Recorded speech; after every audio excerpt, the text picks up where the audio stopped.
Hello मेरे प्यारे प्यारे साथियों, आप लोग कैसे हैं? उम्मीद करते हैं आप लोग अच्छे होंगे। मैं आपको बीपीएससी के मैथ के प्रीवियस ईयर के क्वेश्चन करवा रहा हूं। लगातार हम लोग इसको कर रहे हैं। आज देखिए, आज का सवाल है क्वेश्चन नंबर 8। एक मात्रा x y से 25% अधिक है। एक मात्रा x y से 25% अधिक है तो y x से कितना प्रतिशत कम है? और ये सवाल को समझते हैं। ये x है और ये y है। सवाल कह रहा है x y से 25% अधिक है। 25% अधिक का मतलब क्या होता है कि 100 से 25 अधिक है, यानी 100 से 25 अधिक है, यानी y का वैल्यू कितना है? 100 है। और 100 से 25 अधिक है यानी x का वैल्यू कितना हो गया? 125 हो गया। तो 100 से 125 25 अधिक है। अगर इसको रेशियो से भी कर लेते हैं तो हो जाएगा। यहाँ पे अनुपात दे देते हैं और इसको काटेंगे तो 25 चौका 100 हो जाएगा, 25 पंचे 125 हो जाएगा, यानी ये 5:4 आ गया। 4 आ गया। तो क्वेश्चन फिर कह रहा है कि y x से कितना प्रतिशत कम है, यानी y जो है वो कितना प्रतिशत कम है x से। तो y का वैल्यू क्या है? यह 4 है और x का वैल्यू कितना है? 5 है। तो पहले कितना प्रतिशत कम है? y, ये माइनस लिख देंगे क्योंकि कम पूछ रहा है, तो माइनस y प्रतिशत पूछ रहा है बराबर। तो y, ये जो y है, ये y का वैल्यू 4 है और x का वैल्यू 5 है। ये कितना कम है? 1 कम है। माइनस 1 है, 1 कम है, तो यहाँ पे लिख देंगे 1 माइनस 1। उसके बाद ये पूछ रहा है कि कितना कम है? माइनस 1 कम है कितना में? तो 5 से 1 कम है, तो नीचे में 5 देंगे। और इसका प्रतिशत पूछ रहा है तो 100 से मल्टीप्लाई कर गुना कर देंगे। तो 5 से इसको काटेंगे तो 5 दूना 10, 20 आया। तो माइनस 20%, यानी क्योंकि कमी है तो इसलिए माइनस में हम लिख दिए समझाने के लिए। 20% कम है। यही इस सवाल का आंसर होगा। चलते हैं अगले प्रश्न की तरफ। अगला प्रश्न क्वेश्चन नंबर 9 है। क्वेश्चन वर्क और टाइम से है, समय और कार्य से। क्वेश्चन इस प्रकार है, 3 पाइप A, B और C एक टंकी को 6 घंटे में भर सकते हैं। तीनों 2 घंटे एक साथ काम करने के बाद C को बंद किया गया तथा A और B ने बचे हुए भाग को 7 घंटे में भर दिया। C अकेले उसी टंकी को कितने घंटों में भर सकता है? क्वेश्चन समझ ले एक बार फिर। Pipe A plus B plus C मिल के किसी टंकी को 6 घंटे में भर सकते हैं और तीनों ने एक साथ काम किया। A plus B plus C ने 2 घंटे काम किया। 2 घंटे काम किया और ये A और B जो है ये 7 घंटे में बचे हुए टंकी को भर सकते हैं, बचे हुए भाग को। तो A, B प्लस C 6 घंटे में पूरा टंकी को भर सकते हैं। तो A plus B plus C 2 घंटे काम कर चुके, तो बचा हुआ जो काम है, शेष काम, उसको कितने घंटे में करेंगे? तो 4 घंटे में करेंगे। यहाँ 4 घंटे में करेंगे और इसी बचे हुए काम को A और B मिलके 7 घंटे में कर सकते हैं। ये प्रश्न में कहा जा रहा है 7 घंटे में कर सकते हैं। तो इसे रेशियो में बांट देंगे तो ये टाइम का रेशियो हुआ, यानी बचे हुए कार्य को A plus B plus C मिलके 4 आवर में कर सकते हैं और उसी काम को A प्लस B मिलके 7 आवर में करेंगे।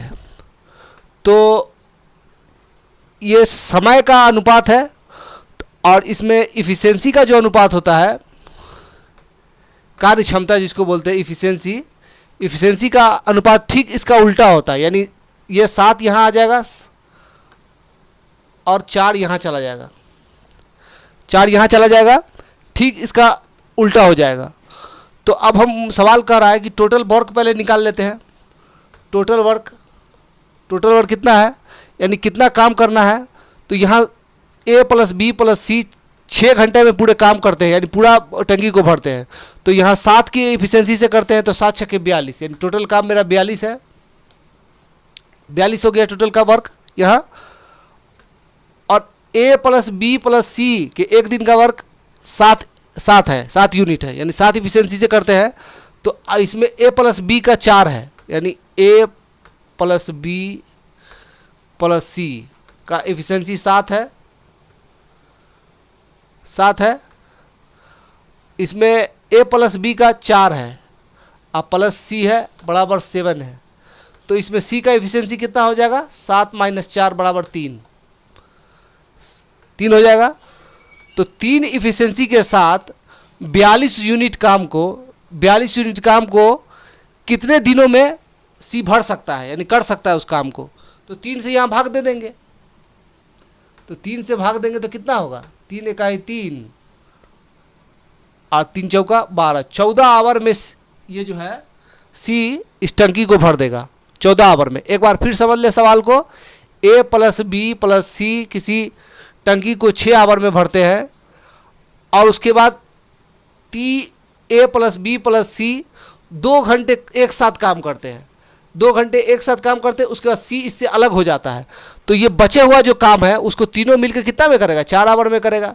और ए प्लस बी सवाल में कह रहा है कि उसी बचे हुए काम को 7 आवर में करते हैं। और इसका जो वर्क का इफिशियंसी है काम का, वो टाइम के ठीक अपोजिट होता है, यानी 7 का जगह यहाँ 7 आ जाएगा, यहाँ 4 आ जाएगा। तो ए प्लस बी प्लस सी का इफिशियंसी कितना है, यहाँ 7 आ रहा है। वर्क का इफिशियंसी एक दिन का 7 आ रहा है और ए प्लस बी का 4 आ रहा है। तो ए प्लस बी की जगह पे 4 बैठा देंगे, प्लस सी हो गया 7 हो गया ये बराबर में, और ये सी बराबर हो जाएगा 7 इधर 4 इधर माइनस में चला जाएगा, 7 - 4 बराबर 3 आ जाएगा। सी की एफिशिएंसी 3 आ गई। और यहाँ टोटल वर्क हो गया 7 × 6 = 42, यहाँ 42 यूनिट हो गया काम। तो उसके बाद 42 से 3 को भाग दे देंगे, चूँकि सी का एफिशिएंसी 3 है तो ये 14 आवर में ये टंकी को भर देंगे। चलते हैं नेक्स्ट प्रश्न की तरफ। हाँ हेलो साथियों, क्वेश्चन नंबर 10 इस प्रकार है। एक बल्लेबाज ने 120 रन बनाए जिसमें 3 चौके और 8 छक्के लगाए। विकेटों के बीच दौड़कर उसके कुल स्कोर का प्रतिशत है। तो यहाँ ध्यान दें, कुल स्कोर का प्रतिशत निकालना है। 3 चौके शामिल है, तो 3 चौका है तो 3 को 4 से गुना करेंगे, प्लस 8 छक्के हैं तो 6 को 8 से गुना करेंगे, प्लस आप कुछ भी मान सकते हैं। मान लीजिए कि विकेटों के बीच में दौड़कर उसने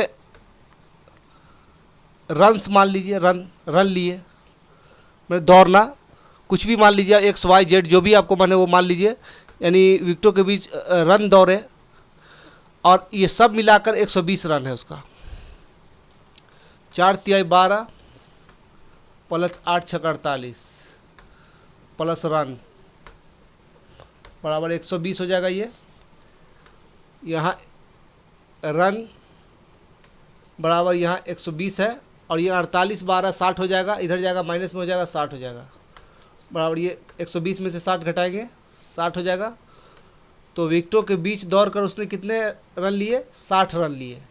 अब कह रहा है इसका प्रतिशत पूछने के लिए कर रहा है। तो 60 रन लिए कितने रन में, 120 रन में। अब रन प्रतिशत निकालना है हमको, तो 60 रन लिए 120 में, इसलिए 100 में 100 से गुना कर देंगे। अब इसको काटिए, 0 से ये 0 चला गया, ये 12 × 5 = 60 कटेगा, 5 से 10 में गुना करेंगे तो 50 हो जाएगा, इसलिए 50% इसका आंसर होगा। मिलते हैं नेक्स्ट वीडियो के साथ, नेक्स्ट वीडियो में।